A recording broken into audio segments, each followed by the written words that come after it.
విషయాలు అయితే తప్పకుండా అది నీవు తెలుసుకోవాలి. తెలుసుకున్నప్పుడే నా సంఘంలో నేను కోరినట్లుగా మరి సంఘస్థురాలుగా మసులుకుంటావు అన్న నీవు సంఘానికి మరి నీ యొక్క బాధ్యతను మరి సరిగా నిర్వర్తించి న్యాయం చేస్తావు అంటాడు.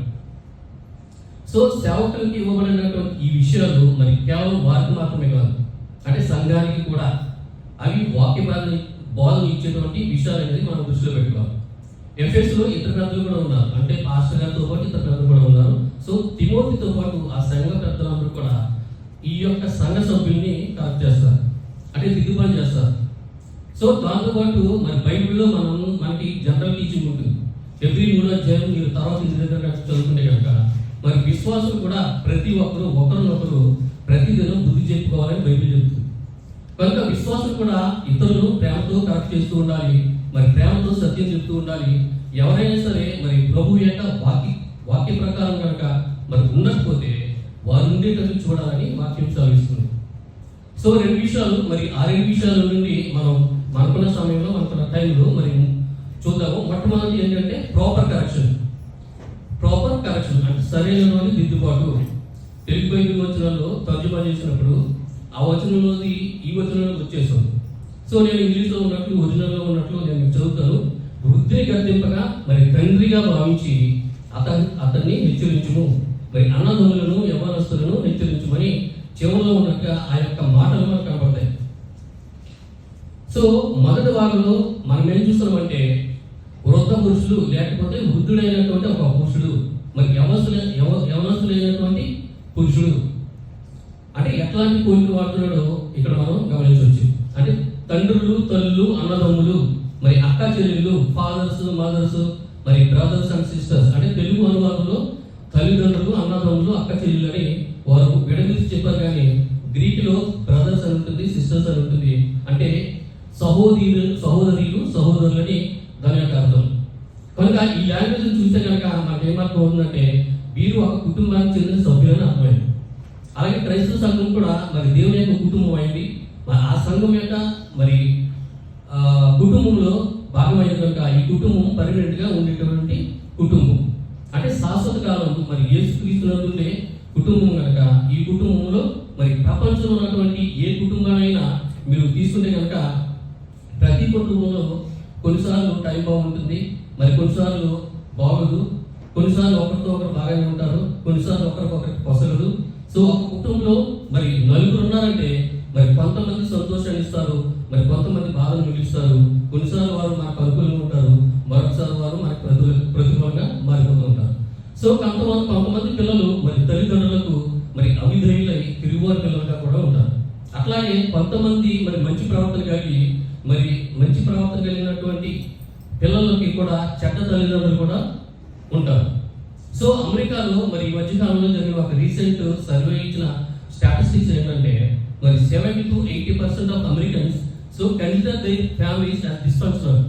అంటే 70 to 8% ఆఫ్ అమెరికన్ కుటుంబాలు మరి పాడైపోయినటువంటి విచ్ఛిన్నమైపోయిన మరి కుటుంబాలుగా వారే చెప్పుకుంటారు.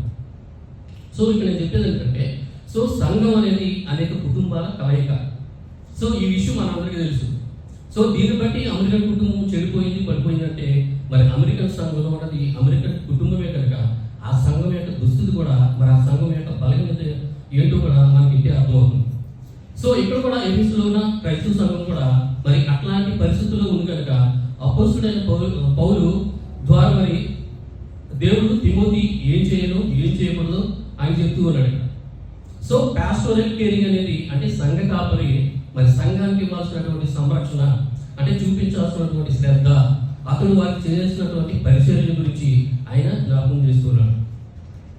చాలా మంది అనుకుంటారు కాపరి కేవలం ప్రసంగం చేసి కూర్చుంటాడని, కానీ సంఘ కాపరి మరి నిజమైన దైవికమైన సంఘ కాపరి అయితే కనుక మరి వాక్య ప్రకారం ఉన్నటువంటి కాపరి అయితే మరి 24 గంటలు మరి సంఘం కొరకు అతను పని చేస్తూనే ఉంటాడు. అంటే టైం దొరికిన సేపు కూడా అతనికి సంఘమే ప్రధానమైనటువంటి పని. సో దానికోసం ప్రార్థన చేయడం కావచ్చు, లేదా దాని బాగోగుల గురించి పట్టించుకోవడం కావచ్చు, సంఘం ద్వారా అనేక కార్యక్రమాలు మరి చేపట్టడం కావచ్చు. ఇక్కడ తిమోతి ఒక యవనస్తుడు అనేది మనందరికీ తెలుసు. సో ఆయన యొక్క సంఘంలో ఎవరైనా మరి పెద్ద వయసులో ఉన్నారంటే, వృద్ధులు ఉన్నారనుకోండి, ఒక పెద్ద అయినా మరి ఉన్నాడు అనుకోండి, ఉదాహరణకు ఒక మరి పెద్ద ఆయన్ని సంఘంలో మరి కరెక్ట్ చేసి వచ్చిందనుకోండి. సో మరి ఎవరైనా తిమోతి మరి ఆ పెద్ద ఆయన్ని వాక్యం ప్రకారం సరి చేయాల్సి వచ్చినప్పుడు అప్పుడు తిమోతి ఎట్లా దాన్ని డీల్ చేయాలి, దాని గురించి ఎంత జాగ్రత్తగా మరి దాన్ని ఎలా చేయాలో, ఎంత జవాబుదారీతనంతో చేయాలో, మరి లేఖన పరంగా ఎంత స్వచ్ఛంగా న్యాయపరంగా చేయాలో దాని గురించి నేర్పిస్తాడు. సో ఇక్కడ 2 గైడ్లైన్స్ ఉన్నాయి. మొదటి రోజులో మీరు గమనిస్తే కనుక తిమోతికి దేవుడి వాక్యం ఇచ్చే మొదటిది ఏంటంటే నెగిటివ్, అది ప్రతికూలమైనది, అది చేయకూడదు. రెండోది ఏంటి? పాజిటివ్, సానుకూలమైనది, దాన్ని చేయాలి. సో వృద్ధులు అనేటువంటి పదం తెలుగులో ఉంటుంది, మరి ఇంగ్లీష్ బైబిల్లో ఎల్డర్ లేక ఓనర్ అని ఉంటుంది.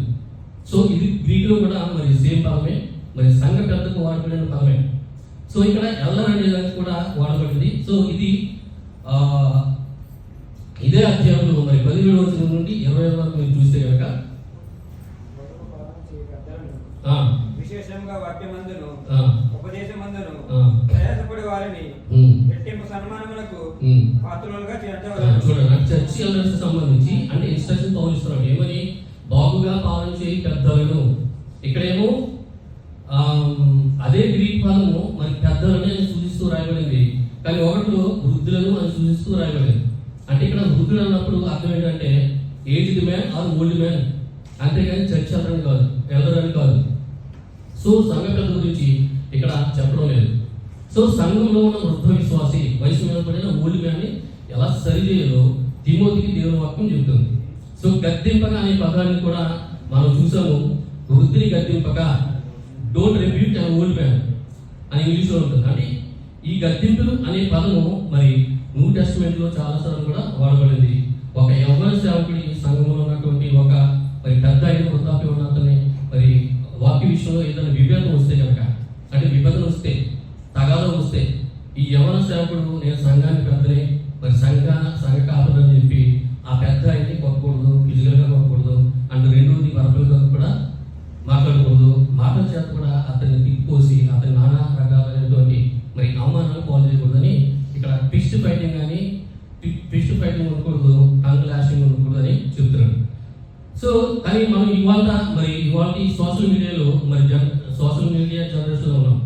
సో అట్లాంటివి ప్రపంచవ్యాప్తంగా ఈ 2 మరి చాలా చర్చెస్లో మరి సేవకులకి అండ్ సంఘ సభ్యుల మధ్య జరగడం అనేది మరి ఈ మధ్య కాలంలో ఎక్కువగా చూస్తున్నాం. సో అది దేవుడు అన్నది కూడా మరి ఒప్పుకుని అంగీకరించే విషయం కాదు. సో పౌలు తిమోతికి ఏం చెప్తున్నాడు? ఒకవేళ అట్లాంటి పెద్ద వ్యక్తి తప్పు చేసినప్పుడు వెంటనే దాన్ని తెలుసుకోకపోతే నీవు తొందరపడకూడదు. సో నీవు వినయం కలిగి ఉండు, నువ్వు తగ్గించుకో, నీవు ఒక దేవుని సేవకుడిని గుర్తించుకో. సో దేవుని సేవకుడికి ఉండాల్సినటువంటి ఉన్నతానంతో మరి నీవు అతను చేసినటువంటి పరిచయం చెయ్యి. మరి విశ్వాసులకు మాదిరికరంగా ఉండము, మాటలో కానీ, ప్రవర్తనలో కానీ, మరి ప్రేమలో కానీ, మరి విశ్వాసంలో, పవిత్రతలో, మరి ఈ విషయాల్లో నిన్ను అందరూ అనుసరించేటట్టు దైవికమైనటువంటి వ్యక్తిగా నీవు ఉండాలి.